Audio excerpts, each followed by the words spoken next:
So with the LiftUpp Develop app, the link will be on the student's mobile phone device homepage. At this point, the mobile phone will be with the student. They will enter a login, which will be personal to the student. And once they've logged in, any feedback that is collected through the device is automatically assigned to that particular student. There is a number of activities within the device that the student can set depending on where they're placed when they're receiving feedback. So for example, if they're on the ward, they'll have selected inpatient hospital. Once an activity is created, you can see that it appears here under the activity. There is the option then of identifying a number of different forms. Again, at this point, the device will still be with the student, and the student will have completed the various selections before handing the form over to the assessor. If the student has, for example, decided to take a history from a patient and has managed to ask a doctor or someone else who's competent in taking histories from patients to observe them, then they can select the history taking form. Each form in itself doesn't have to be completed in its entirety. Instead, you only give feedback against parts that you've observed the student seeing. So for example, if you'd missed the beginning of a patient history where the student has introduced themselves and gains consent, then you wouldn't have to fill in this particular row, but you could move to elements of the history that you had observed and were able to give feedback on. Similarly, there are parts to this series of observations that fall under the history-taking form that may not be relevant to what you've just observed. So for example, if they haven't taken a collateral history, then you needn't obviously feed in any observations on that point. Similarly, if they haven't recorded the history or they're not expected to, then this part of the form can be left blank. So it may be that you only complete 2 or 3 of a series of rows within a single form. It's important that you understand what the 1 to 6 scale relates to. So this is essentially what you will see of LiftUpp is the form handed to you by the student, and it's at this point that you have control of the device. So if you've observed a student and you're wanting to obviously give some feedback, then selecting the scale button in the top right will tell you what the 1 to 6 scale is a measure of. And essentially, the 1 to 6 scale is a measure of how independently a student is able to perform a particular task. So there may be some things where, as a supervisor or the observer, you're having to fill in a lot of the gaps, obviously in the sort of period of feedback afterwards, and there may be other things that actually, even as a year 2 or a year 3 student, they're actually pretty much doing it independently, as you'd expect of a newly qualified doctor.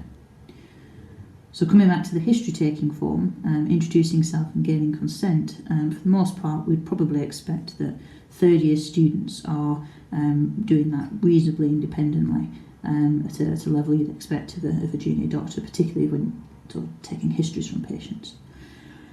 However, the exploration of the presenting complaint is probably something that second and third year students will particularly struggle on and may be scoring down the sort of 2, 3, 4 end of the scale.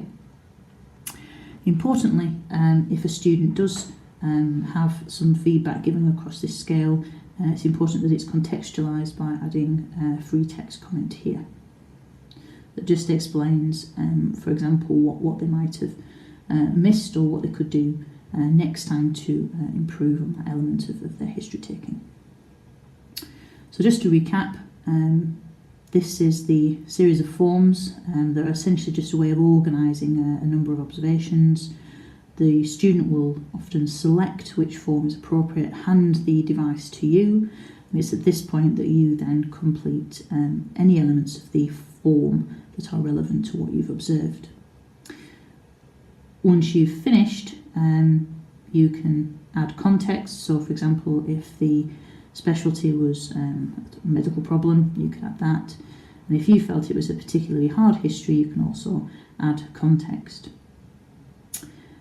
If it were a cardiovascular problem that the presenting complaint pertained to, then you can also add that level of context as well.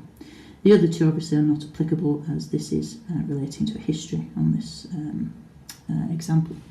So once you've added the context, you can click Done,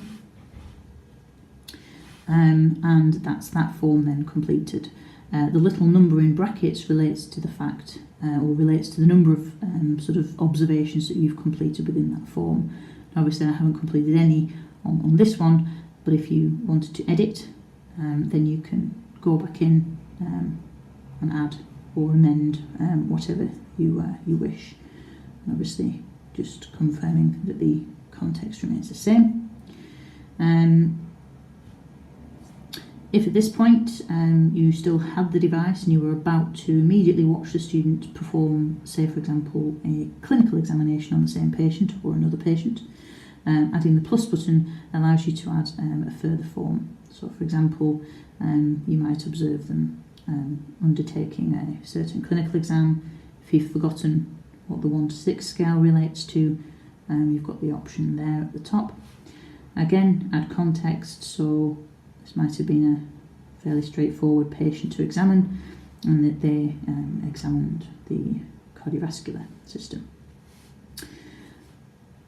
When you press Done, this adds the completed form, or elements of the form that you completed, to the one that you've just done before.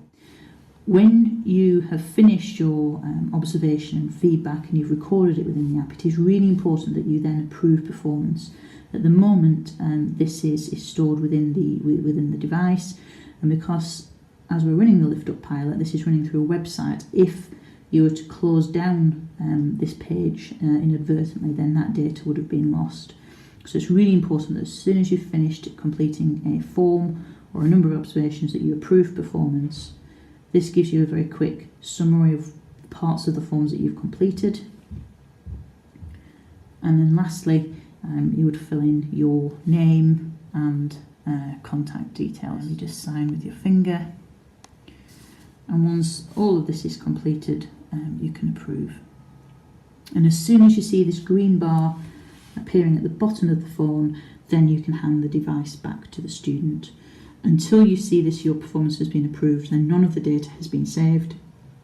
And if the student were to close the app down, or the form was to turn off, then none of the feedback that you had completed prior would be saved. So it's really important that after you've finished filling in a series of observations, that you go through the signing off and approval steps to get this green bar at the bottom.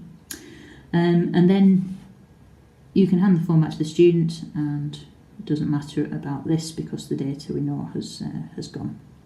So either they can close the form down, they can maybe move on to someone else who's going to observe and do something different. And if it happened that they were somewhere different in the afternoon, for example, maybe a clinic, then they can, or in the emergency department, they can add a different activity there. An email will be automatically generated to your email address that just details any feedback that you've given to a student and on what date. And that's essentially it.